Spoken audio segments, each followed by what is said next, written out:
बाब या नारद जी कह रहे हैं कि जिस किसी प्रकार से भी तुम शंकर की कृपा प्राप्त करो, यदि पार्वती से विवाह भगवान शंकर का हो जाएगा तो सब मंगल ही।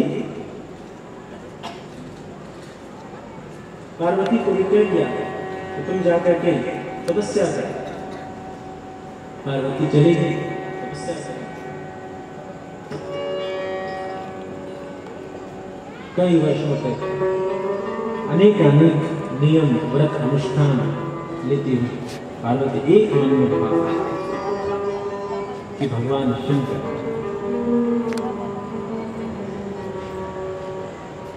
शंकर से ही मेरा विवाह।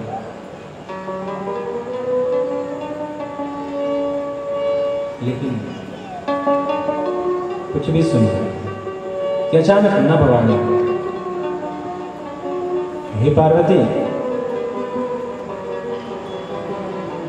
जब संदेश आएगा सप्तऋषियों का तुम अपने पिता के घर चले जाओ, तुम्हारा विवाह भगवान शंकर से।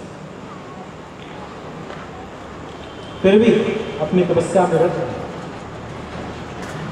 इधर भगवान शंकर को प्रेरित भगवान राम स्वयं, हे प्रभु अब आप अपनी गृहस्थी बसाओ, विवाह कर। भगवान शंकर ने इच्छा अपनी जताई है, अनिच्छा जताई है, लेकिन भगवान राम ने कहा कि पार्वती एकदम तपस्या है, अब वो आपसे विवाह करने की चेष्टा।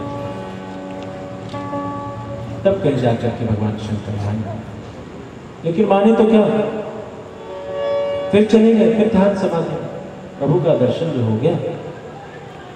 फिर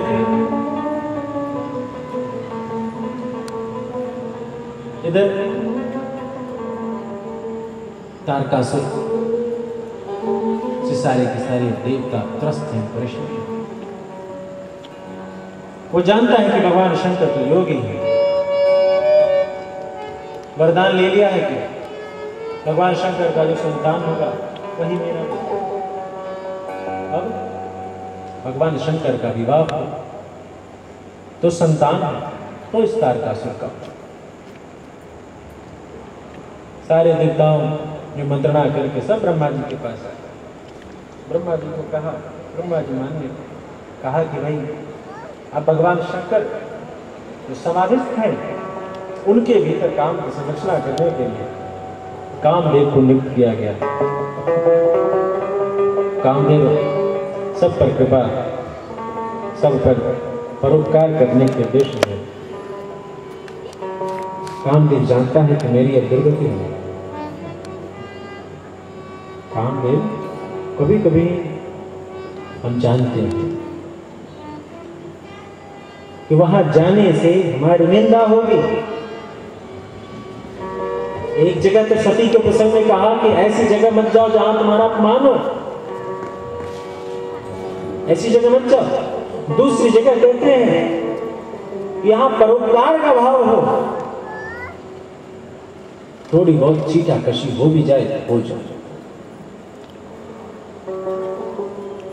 भगवान राम के चरित्र, भगवान कृष्ण के चरित्र पर कितनी चीटा कशी है, लेकिन आदर्श पुरुषोत्तम भगवान ने कहा है वहां उद्देश्य, वहां तुम्हारा भाव परोपकार का था, न कि स्वार्थ का था।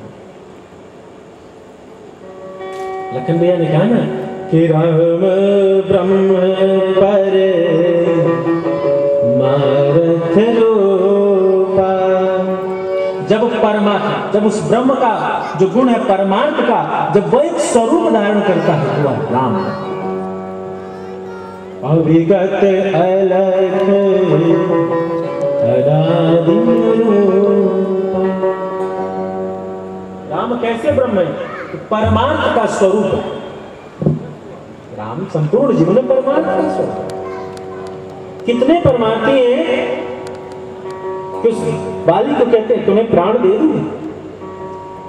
कितने परमार्थी हैं कि सुग्रीव के उस शत्रु बाली को वध करने के लिए ताल के वृक्षों से होते हुए देखते।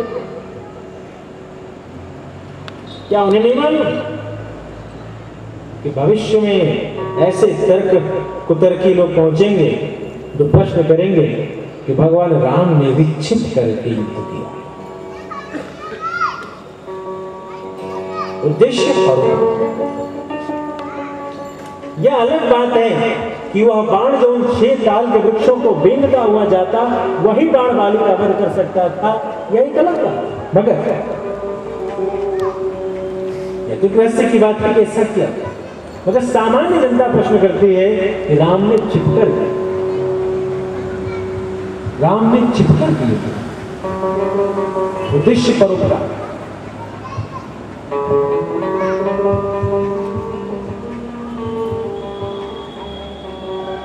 अपनी कृपा से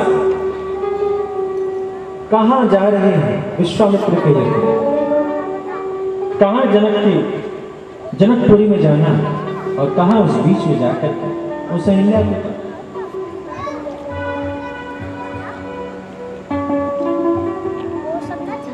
कहां एक नौका चलाने वाला मल्लाह रोक रहा है कि मार्गे नाम के बटवा।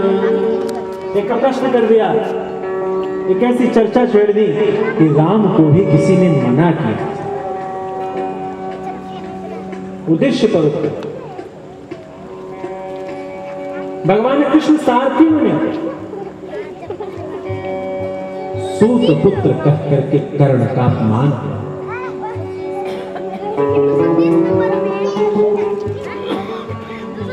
भगवान कृष्ण सारथी बन गए, करो अपमान।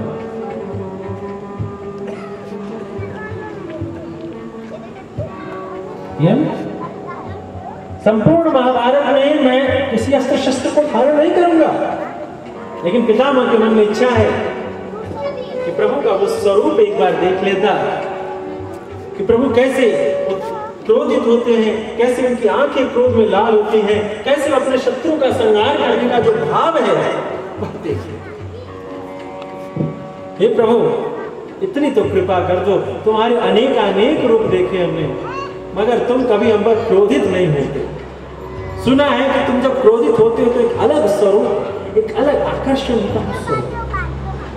उस स्वरूप को तो दिखा दो। अब श्याम सुंदर हमारे जान रहे हैं कि यह तो इस महाभारत संग्राम के बाद पितामह के संसार को छोड़ेंगे। यदि अब स्वरूप नहीं दिखाया तो कब दिखाएंगे? एक शंका छोड़ दी कि भगवान श्याम सुंदर ने अपने वचन का त्याग क्यों किया, और उस स्वरूप को दिखाया। परम प्रेम के पाले,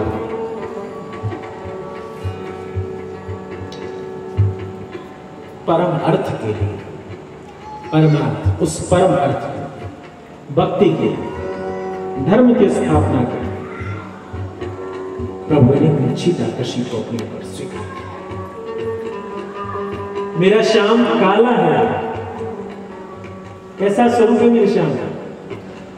हमारी सरकार कैसे काली है, शालिग्राम काली होती है, काले पत्थर के तिरुपति बालाजी हैं, काले पत्थर के बांके बिहारी हैं, काले। नीला, हरा, काला, पीला की बात तो काले। जितनी काली पत्थर उतनी प्यारी मूर्ति। क्यों?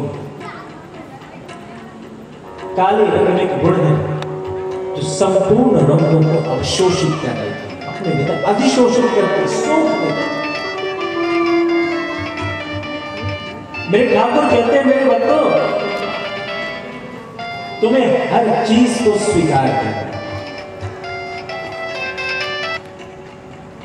तुम्हें तुम्हारे प्रति जो भी किया जाए उन सब को स्वीकार करते हुए तुम्हारा पथ है, तुम्हारा धर्म का पथ है, उस पथ पर तुम्हें चलते जाओ।